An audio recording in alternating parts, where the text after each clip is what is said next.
Yeah, I'm in charge.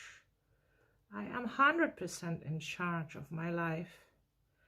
I determine what I experience.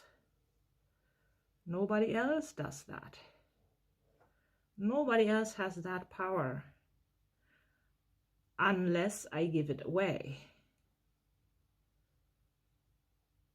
Why would I want to do that?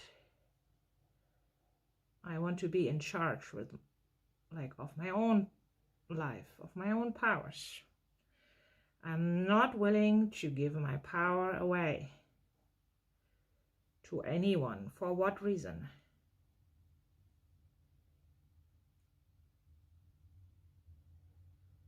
Hoo.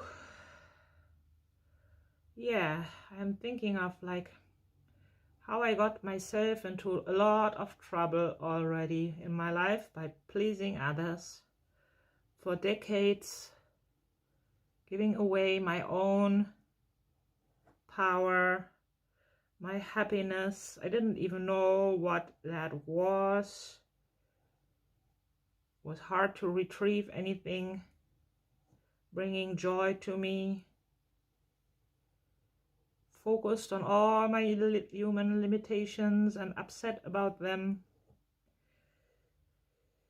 Upset about being on this earth, having to be on this earth.